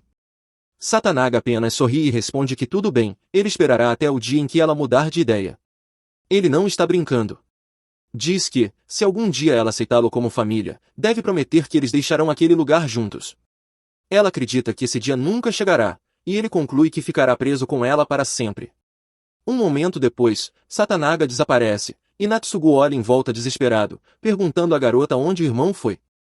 Ela responde em voz baixa que agora não há mais ninguém ali. Natsugu implora pelo irmão, mas Gina se aproxima e diz que isso não é mais possível. Natsu não entende, pois Satanaga estava com eles há pouco. Gina comenta que já esteve ali antes, o que leva Natsu a perguntar o que ele quer dizer. Gina explica que certas flores só florescem em certas estações, e os narcisos pequenos que Natsugu apontou mais cedo costumam florescer no inverno. Mas, na época em que Satanaga desapareceu, ele viu essas mesmas flores brotando no meio da primavera, a mesma estação em que Satanaga sumiu. Ele explica que essa dimensão existe fora dos limites do mundo deles. E, enquanto antes suspeitava que narcisos estivessem sempre florescendo nesse lugar, agora ele tem certeza, são narcisos de inverno florescendo ali. As flores deles sinalizam o início da primavera, mas no mundo deles é outono. É então que ele aponta que o tempo flui mais rápido nesse reino. A garota revela que possui o poder do sonhador. Esse dom permite que ela recrie um jardim cheio de fragmentos de alegria do passado, um pequeno mundo autossuficiente que repete suas memórias, mas é só isso. Sua habilidade não passa de um passeio pelo passado, e agora ela está sozinha nele. Natsu recusa-se a aceitar isso e se agarra à esperança, mas ela se desculpa por ter tirado Satanaga dele. Diz que seu próprio irmão, Ion, já a salvou uma vez, e agora chegou a hora de retribuir.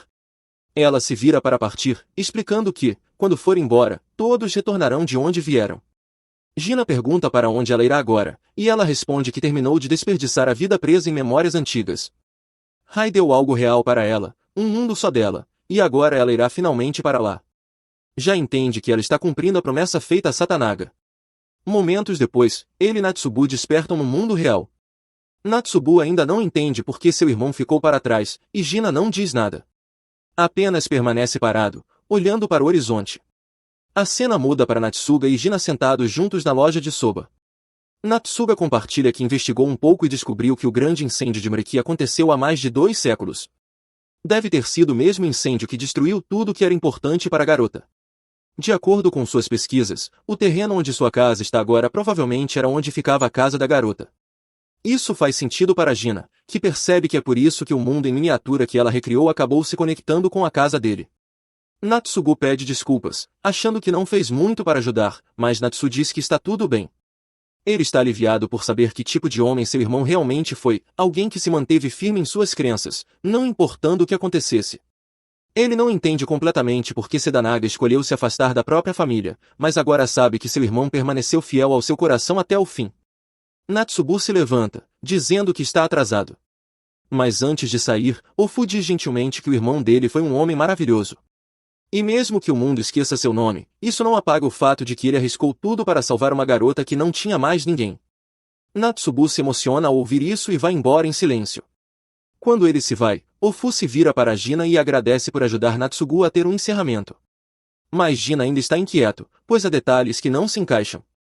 Ele menciona como a garota demônio chamava Sedanaga de Yoma, nome que ele nunca ouviu antes. O dono da loja sugere que esse poderia ser o nome verdadeiro de Satanaga, e Gina observa que normalmente apenas o lorde de um samurai saberia algo assim. O dono da loja explica que, às vezes, membros da família também sabem, mas o fato de a garota chamá-lo de Rai indica que ele a via como família. Isso faz Gina lembrar de algo. Ele recorda quando Natsugu era sempre repreendido por sua mãe por estar obcecado por espadas. Agora percebe que, naquela época, usou por acidente o verdadeiro nome de Natsugu, Aramori. O dono da loja diz casualmente que deve ter ouvido esse nome da mãe de Natsugu, mas Gina não acredita, pois aquela mulher era muito reservada para deixar algo assim escapar. Mesmo falando com um simples Ronin como ele, ela sempre foi respeitosa e cuidadosa com as palavras. Ela sempre chamava o filho de Natsugu diante dos outros. Então, de onde exatamente o dono da loja ouviu o nome Ara? Só um lorde ou um membro da família deveria saber disso. E há mais algo estranho, a garota demônio nunca disse que Satã havia morrido, apenas que ele não estava mais lá. Isso leva Gina a uma nova teoria, Satã ainda pode estar vivo. Talvez tenha vivido com a garota por quase 2 décadas antes de decidir seguir em frente. Mas, quando chegou esse momento, ele já havia envelhecido demais para retornar à sua antiga vida. Então, preferiu se esconder na cidade, encontrou uma casa velha e barata e começou de novo, administrando sua própria loja de soba. Gina pergunta se está errado, mas o dono da loja continua insistindo que Sedanaga pode simplesmente ter morrido de velhice preso na outra dimensão. Mas Gina não se convence. Ele lembra da expressão da garota, e não era o olhar de alguém que perdeu alguém querido. Ela estava sorrindo. E aquele sorriso dizia que ela havia encontrado um novo pai. Mais uma vez, Gina o confronta diretamente, dizendo que o dono da loja está triste. Após um momento de silêncio, o homem admite que Gina está certo. Ele pergunta há quanto tempo Gina sabia, e ele responde que percebeu quando tudo se encaixou. Havia pistas espalhadas por todo o lado, e uma das maiores era o Kogai que ele carregava. Gina sempre achou estranho um simples dono de loja ter algo assim. O dono sorri e explica que, na verdade, foi um presente de Natsugu, que se irritava ao vê-lo coçar a cabeça em público e queria que ele tivesse uma aparência mais digna. Já pergunta por que ele não conta logo a verdade a Natsu, que está vivo. Certamente isso deixaria feliz. Mas o dono da loja diz que já fez sua escolha, e escolheu a garota. Depois disso, não podia mais se considerar parte da família Mera. Ele abriu mão do direito de se chamar irmão de Natsugu. Além disso, Natsugu agora é um adulto. Consegue se manter em pé sozinho. Ele oferece o Kogai a Gina como presente e pergunta se ele entende por que escolheu se tornar pai daquela garotinha. Gina apenas responde que não houve nenhum grande motivo, e o dono da loja concorda. Diz que foi simples assim, ele não suportava ver a garota sofrer sozinha, então ficou. E foi isso. Um homem faz suas escolhas e permanece com elas. Tentar explicar mais do que isso não mudaria a maneira como os outros veem. Cada um pensa de um jeito. Gina concorda, compreendendo perfeitamente. O dono sabia que ele entenderia. Afinal, Gina viveu o bastante para adquirir alguma sabedoria, e também sabe que Gina é um demônio. Isso pega de surpresa, mas o dono explica que, depois de viver ao lado de um demônio por mais de 20 anos, você começa a reconhecer os sinais. Curioso, Gina pergunta como a garota está hoje em dia. O dono olha para o lado e diz, ela está bem aqui. Nesse momento, Ofu revela seus olhos demoníacos, e Gina entende, ela é a garotinha do outro mundo. É por isso que ele conseguiu entrar tão facilmente no reino de memórias, ele estava conectado a ela. Ofu abaixa os olhos e pergunta se ele vai matá-la agora que sabe que ela é um demônio. Mas Gina apenas suspira, ignora a pergunta e calmamente pede uma tigela de soba. Ela sorri em silêncio, feliz por ver que há mais nele do que apenas dever. E então ela vai até ele para servir sua refeição. Algumas semanas depois, Gina recebe uma tarefa. Ele conta que um de seus amigos mercadores está enfrentando muitos problemas depois de ter comprado uma pintura que dizem ser demoníaca, e agora está desesperado por ajuda. Ele mostra a Gina tal pintura, que retrata uma sacerdotisa empunhando uma espada. Gina observa atentamente e pergunta se existem rumores relacionados a ela. O pai responde que há mais do que simples rumores, o pintor responsável pela obra está gravemente doente, e ele acredita que os demônios estão se vingando por ele ter vendido a pintura. Ele pergunta a Gina o que acha, e Gina responde que a pintura parece normal à primeira vista, mas que objetos demoníacos revelam sua verdadeira natureza apenas sob certas condições. O pai concorda e pede a Gina para investigar se a pintura é realmente demoníaca e, se for, para lidar com isso. Ele promete uma boa recompensa pela tarefa, e Gina aceita com prazer. Depois disso, Gina vai ao restaurante de Afu comer macarrão, quando de repente Zen aparece procurando por ele. Ele tira a pintura demoníaca do bolso e pede a Gina que faça algo, pois dizem que ela está amaldiçoada e matou o antigo dono. Gina percebe que a pintura está rasgada na parte inferior, e Zen explica que a deixou cair por acidente. O velho Sada, dono do restaurante, manda Zen sair imediatamente, pois não quer correr o risco de ter um item demoníaco danificado em seu estabelecimento. Zen se desculpa, mas então Gina tira uma cópia da pintura que havia conseguido anteriormente. Ele diz que ouviu a mesma história sobre a pintura ter um toque demoníaco, mas não sabe se isso se aplica a todas as cópias. Alfu examina a pintura e comenta que parece uma pintura comum, perguntando a Zen se eles podem descobrir mais sobre ela. Zen responde que a pintura não parece muito antiga, e como tem boas conexões com algumas lojas de arte, pode encontrar o artista responsável. No dia seguinte, Zen leva Gina até uma loja de arte onde o velho dono os recebe calorosamente, já que Zen é cliente regular. O velho diz que retirou todas as cópias da pintura demoníaca da loja porque não queria assustar os clientes. Zen comenta que os boatos sobre a pintura ser demoníaca não passam de rumores, mas o dono discorda. Ele conta que o artista está acamado com uma doença grave, e que um dos clientes que comprou a pintura morreu. Zen entende a preocupação e pede o endereço do artista, antes de comprar sua dose semanal de revistas Playboy. Em seguida, Zen vai até Gina para entregar o endereço do pintor, que agradece e diz que cuidará do resto sozinho. Gina logo encontra a casa, e o pintor, chamado Saga, se surpreende com a visita inesperada, mas o convida para entrar e começa a preparar chá. Enquanto isso, Gina observa o ambiente e percebe que Saga ainda trabalha em algumas pinturas. Ele comenta que ouviu rumores de que Saga estava muito doente, e o velho responde que é apenas a idade pesando. Diz que seu corpo não aguenta mais o estresse de pintar. Gina então pergunta se tem certeza de que não é por causa de uma pintura demoníaca. Saga trata a pergunta como piada, mas Gina tira a pintura e pergunta se ele pode contar mais sobre ela. Saga se emociona ao ver a pintura e diz que é uma longa história. Ele explica que a obra se chama A Sacerdotisa de Kudanaka, embora esse não seja o nome da mulher nem de um lugar. Ele conta que teve a ideia de pintar aquilo a partir de um espadachim chamado Modaru, que costumava visitar aquele lugar com frequência. O nome de seu antigo mentor leva Gina a uma viagem pela memória, lembrando vividamente do dia em que travaram a última batalha. Isso foi logo após um demônio ter devorado a esposa de Modaru, e ele se sentiu miserável por não conseguir salvá-la. Atrás dele, Gina segurava nos braços a inconsciente Shiruki, enquanto Modaru confessava que, no início, odiava a esposa que lhe foi designada a proteger. Contudo, o ódio não durou para sempre, nem sua promessa de mantê-la segura a todo custo. Modaru disse a Gina para não se tornar alguém como ele e o encorajou a se tornar um homem firme em seus sentimentos, seja de amor ou ódio. Com isso, declarou que Gina agora era o homem da casa e correu para enfrentar o demônio que matou sua esposa. De volta ao presente, Gina pergunta a Saga mais sobre Moharu, pois ele era seu mentor e pai adotivo. Saga se surpreende positivamente e decide contar tudo o que sabe. Ele começa dizendo que, quando jovem, era um novato ambicioso que queria se tornar o melhor artista de todo o Japão. Ao se mudar para aquela cidade, descobriu que uma mulher morava no mesmo prédio. Ele se apresentou, mas a mulher pediu para ser chamada apenas de sem nome, pois não queria revelar seu verdadeiro nome, embora não fosse capaz de mentir. Eles se tornaram bons amigos, e a mulher sem nome costumava visitá-lo com frequência para vê-lo pintar.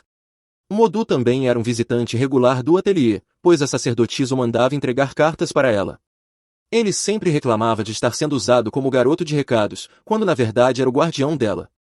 Seus desabafos raivosos sempre arrancavam risadas de Saga e da mulher sem nome. Saga então passa ao tema da pintura, dizendo que fez a peça original à mão. Mas então alguns comerciantes se aproximaram dele porque queriam vendê-la. Então ele criou um novo modelo para eles e ela foi impressa em massa usando blocos de madeira. Gina fica curioso se a mulher na pintura é a mesma que ele chamou de sem nome, e Saga responde que ele não está totalmente errado. Gina pergunta por que ele disse às pessoas que a pintura era demoníaca, e Saga diz que tem seus motivos para isso. No entanto, antes de revelar esses motivos, ele quer saber as primeiras impressões de Gina depois de ver a pintura. Gina diz que, quando viu a sacerdotisa usando um colar de jade, achou que ela fosse uma sacerdotisa lendária de um conto popular da Vila Shinano. No entanto, a espada em sua mão o fez acreditar que ela também tinha alguma ligação com a Vila Kadono. Saga diz a Gina que ele está exatamente certo e decide então contar por que a pintura é chamada de demoníaca. Ele avisa Gina que vai se arrepender de saber o motivo, mas Gina pede que continue mesmo assim. Saga explica que Moharu costumava visitar sua loja todo ano quando era enviado em missões, mas com o tempo sua atitude em relação à sacerdotisa começou a mudar. Ele parou de reclamar dela e, um dia, pediu a Saga que fizesse uma pintura dela. Saga respondeu que não podia desenhar alguém que nunca viu. Mas Moharu disse que isso não era um problema, pois eles tinham a sem nome com eles. Ele explicou que ela se parecia muito com a sacerdotisa. E não só isso, ela era da Vila Shinano e havia sido refugiada na Vila Kadono antes de se mudar para aquela cidade. Gina fica surpreso ao saber que a pintura retrata a mãe de Shiryuki, mesmo que outra pessoa tenha servido de modelo. Ainda assim, ele não entende o aspecto demoníaco. Saga então explica que, no início, quando Moharu odiava a sacerdotisa, dizia que ela era mais demoníaca que todos os demônios juntos. Saga conta que chamou a pintura de demoníaca apenas para provocar, mas nunca acreditou nisso. Ele acrescenta que nunca deveria ter concordado em produzir a imagem em massa para vender ao público, pois ela era baseada em um amor verdadeiro, e ele transformou isso em negócio. Talvez por isso esteja sendo punido com problemas de saúde. Gina finalmente entende que não havia nada de demoníaco na pintura, o dono da loja apenas levou as palavras sarcásticas de Saga ao pé da letra. Gina então pergunta por que Saga disse que ele se arrependeria de ouvir a história. Saga responde que, enquanto ele pintava, Moharu ficou atrás dele o tempo todo, pedindo para deixar a sacerdotisa ainda mais bonita. Ele finalmente terminou a pintura depois de centenas de rascunhos falhos, e então pediu que Moharu desse um nome a ela. Moharu primeiro comparou a esposa a uma deusa local cujo nome significava 8 montanhas. No entanto, decidiu que sua esposa era ainda mais bela, e por isso deu à pintura o nome de Kudanaka, que significa 9 montanhas. Como o idioma japonês é peculiar, a forma como Kudanzaka foi escrita também pode significar sedutora. Saga diz que a pintura é apenas encantadora, não amaldiçoada, mas algumas pessoas tolas espalharam rumores. Ele então tira um rascunho antigo da pintura de uma gaveta e entrega a Gina. Fala mais sobre Moharu, dizendo que, apesar de rabugento, ele realmente se importava com a família. Parou de visitar tanto a loja depois que sua filha nasceu. Na última vez que apareceu por lá, falou sobre seu filho e filha adotivos. Gina fica feliz ao ouvir isso e logo retorna à cidade. Ele vai ao restaurante de Afu, mas Sada percebe que ele está observando demais. Gina diz que só estava admirando como ele é um bom pai, e Sado manda parar de tentar dar em cima de um velho como ele. Afu pergunta o que aconteceu com a investigação da pintura, e Gina responde que não era nada sério, mas que conheceu um lado de seu pai adotivo que nunca havia visto antes. Afu diz que os pais são assim mesmo, leva tempo para conhecê-los de verdade. Mais tarde naquela noite, Gina visita seu pai biológico e lhe conta que a pintura é completamente segura, e que os rumores de que era demoníaca começaram por causa dos arrependimentos dos pintores. Quanto ao homem que morreu após adquirir a pintura, Gina diz que foi só coincidência. Ele pegou uma cópia da pintura para si e não encontrou nada de errado nela, e diz que o dono da loja de arte pode voltar a vendê-las. Seu pai fica satisfeito ao ouvir isso e diz que Gina logo receberá seu pagamento, mas antes disso, deveriam tomar um drink juntos. Enquanto brindam, Gina pergunta se o pai costuma beber com frequência. Ele responde que começou a beber para lidar com a perda da família, mas agora realmente gosta. Descobre que Gina também é um bebedor habitual e sugere que bebam juntos novamente. Gina apenas sorri com a ideia de conhecer melhor seu verdadeiro pai por meio de drinks e diz que parece uma boa ideia. Numa noite, enquanto Gina estava de pé perto de uma cerejeira, uma mulher gravemente ferida se aproximou dele. No entanto, ao olhar para o rosto dela, ele percebeu imediatamente que se tratava de uma zumbi. Para piorar, era uma prostituta zumbi que lhe ofereceu seus serviços por uma noite. Gina recusou com calma, mas a mulher começou a implorar, apontando uma faca velha e enferrujada em sua direção. Ela disse que seu corpo estava em muita dor e pediu para ser comprada. Quando Gina recusou novamente, a mulher revelou sua verdadeira forma demoníaca e começou a atacá-la enquanto o amaldiçoava. No entanto, Gina desviou facilmente de seus ataques e a derrubou com um golpe. Quando o corpo da demônio se desfez em fumaça branca, uma mulher rica e bonita apareceu diante dele, vestida de forma semelhante à mulher zumbi. Essa mulher revelou ser sua cliente, que o contratara para lidar com aquele demônio. Ela era uma cortesã famosa e contou que a criatura que Gina havia matado fora, um dia, uma mulher miserável que fora sequestrada e forçada à prostituição, contraindo várias doenças até ser descartada. Enlouquecida, transformou-se em um demônio e passou a caçar homens à noite. Gina perguntou se ela havia contratado o serviço por compaixão, ao que a cortesã respondeu que temia acabar da mesma forma algum dia e quis fazer algo pela mulher. Ela agradeceu a Gina por sua ajuda e pediu desculpas por compartilhar uma história tão pesada. Gina questionou por que ela achava aquilo um fardo para ele, e ela respondeu que parte essencial do trabalho dela era saber ler as expressões de um homem. Disse que ele parecia um garotinho perdido e decidiu se despedir. Antes de partir, pediu a Gina que a matasse caso ela também se tornasse um demônio. Gina respondeu que ela não teria como pagá-lo nesse caso, e ele não trabalhava de graça. Ela o chamou de porco capitalista enquanto se afastava, e Gina pensou que ela era uma mulher estranha. Alguns dias depois, Natsu e Ofu foram sozinhas a um festival, já que todos os homens que conheciam estavam ocupados com o trabalho.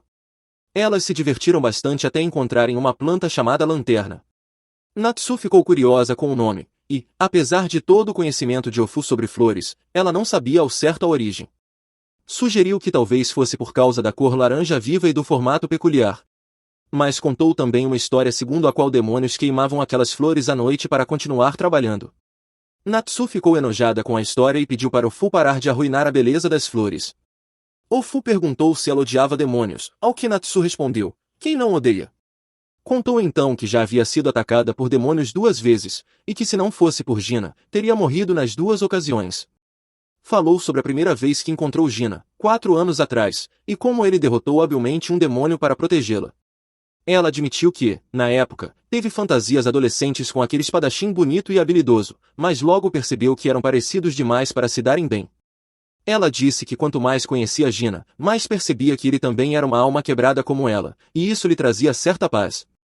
Ofu percebeu que os sentimentos de Natsu por Gina não eram românticos e comentou que Gina tinha dificuldade em aceitar os próprios sentimentos. Natsu ia perguntar se Ofu gostava de Gina quando foram interrompidas por um comerciante chamando-as para ver seus produtos. Ofu o cumprimentou, pois era cliente regular da loja delas, e ele se apresentou como Akitsu. Natsu imediatamente duvidou e disse que não podia ser, pois Akitsu era o nome de um famoso artesão de acessórios da geração passada, que já havia morrido. O homem riu, mas ela o acusou de vender produtos baratos usando o nome do mestre. No entanto, ao observar suas peças, percebeu que não eram tão ruins. Akitsu então mostrou-lhe algumas conchas decorativas e disse que, se presenteasse um garoto com elas, ele se apaixonaria por ela.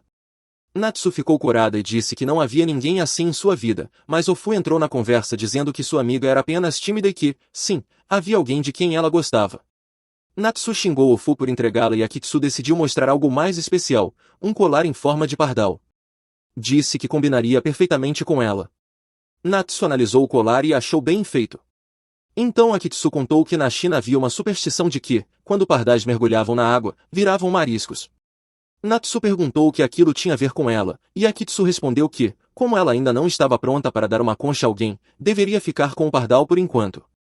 Natsu teve vontade de esbofetear o idiota por ser tão espirituoso, mas gostou do colar e decidiu comprá-lo.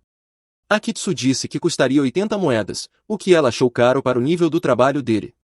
Ele respondeu que incluiria um brinde e mostrou um grampo dourado que Natsu imediatamente reconheceu como uma peça autêntica do verdadeiro Akitsu. Ela perguntou onde ele conseguiu aquilo e ele contou que havia comprado por um preço ridiculamente baixo em um brechó. Perguntou se ela não queria, e Natsu ficou mais do que feliz por adquirir algo tão precioso por tão pouco. Com isso, os dois vão aproveitar o festival, e logo o sol se põe. Quando escurece, Gina começa seu trabalho e entra em uma mansão para matar um demônio escondido ali. O demônio acaba sendo uma criança assustada, e Gina pergunta seu nome antes de qualquer coisa. Assim que o demônio diz seu nome, Gina o mata e depois volta ao cliente para informar que a missão foi concluída. O cliente agradece, entrega o pagamento e oferece um bônus, um frasco de um álcool especial que ele mesmo fabricou para vender no mercado. Diz que Gina pode ser o primeiro a experimentá-lo. No entanto, mesmo sendo um beberrão costumeiro, Gina recusa o frasco, e o cliente diz que o chamará novamente se tiver problemas. Gina vai embora, e a mulher que lhe passou a informação do demônio aparece para encontrá-lo. Ele lhe entrega uma comissão pela informação precisa. A mulher lê sua expressão e diz que ele parece abatido. Gina responde que acabou de matar alguém que não queria. Ela percebe que, mesmo não querendo, ele não podia poupar aquele ser, e ri, dizendo que ele é fácil de ler. Ela começa a ir embora, mas se lembra de outra informação importante, rumores sobre um novo caçador de demônios. Ela apenas sabe que ele é um xamã que usa espíritos de cão e pássaro para caçar demônios, mas não tem certeza sobre a veracidade disso.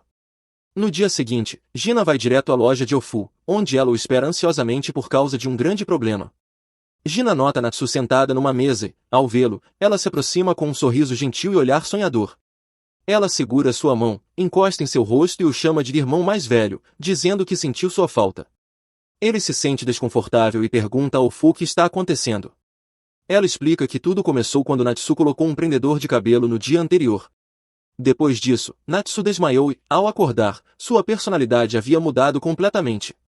Gina pede para ver o prendedor, e ela entrega rapidamente. Mesmo assim, ela não volta ao normal, e ele começa a suspeitar que o objeto não seja comum. Sada sugere que ele quebre o prendedor, mas Gina acha que não é uma boa ideia. Natsu então pede o prendedor de volta, e Gina devolve. Assim que ela o coloca, abraça Gina com entusiasmo. Nesse momento, Zen e Nao aparecem. Ambos ficam boquiabertos ao ver Natsu abraçando Gina tão fortemente. Zen tenta separá-los sem ouvir explicações, mas Natsu enfrenta e pergunta quem ele pensa que é. Zen se magoa emocionalmente e desiste, enquanto Natsu continua grudada em Gina. Gina explica a situação a Zen e pergunta ao Fu onde compraram o prendedor. Ela responde que foi em uma barraca do festival, de um comerciante chamado Akitsu. Zen se espanta, dizendo que isso é impossível, pois Akitsu está morto há quase 10 anos. Ele explica que os acessórios de Akitsu são muito famosos e nem mesmo a loja deles consegue adquiri-los com facilidade. O Fu diz que Natsu estava confiante de que o prendedor era original. Zen entra em pânico com a possibilidade de Akitsu ter se transformado em um demônio para caçar humanos. No entanto, Sada já conheceu Akitsu antes e garante que ele não é um demônio. Gina confia em sua palavra e decide ir atrás do comerciante, mas Natsu não solta sua mão. Ele pede que ela o deixe ir, mas ela se recusa, dizendo que quer ficar ao seu lado. Gina suaviza a expressão e, gentilmente, diz a Natsu que tem algo importante para fazer e pede que ela o espere. Transformada em uma verdadeira donzela apaixonada, Natsu não consegue recusar. Gina sai e pede a Zen para cuidar de Natsu, deixando todos confusos com sua habilidade de lidar com mulheres grudadas nele. Gina começa a procurar Akitsu no mercado, mas não encontra nenhuma pista. A caminho da pousada, seus pensamentos se perdem em Suzum. De repente, alguém o chama e o assusta. Ele se vira e vê um homem dizendo que aquele era o melhor momento para beberem algo. Gina pergunta se ele tem algum assunto com ele, e o homem revela ser Akitsu, dizendo que deveria ser Gina a fazer perguntas, já que ele soube que estava sendo procurado. Akitsu diz que ficou curioso para conhecê-lo, mas agora já entendeu o motivo da busca, pois só há uma razão para caçadores de demônios o procurarem. Gina imediatamente se lembra das palavras da mulher que mencionou outro caçador e percebe que se trata do próprio Akitsu. Ele saca a espada e exige saber quem ele é. Em resposta, Akitsu libera uma energia negra e invoca 3 cães espirituais, apresentando-se como Akitsu III.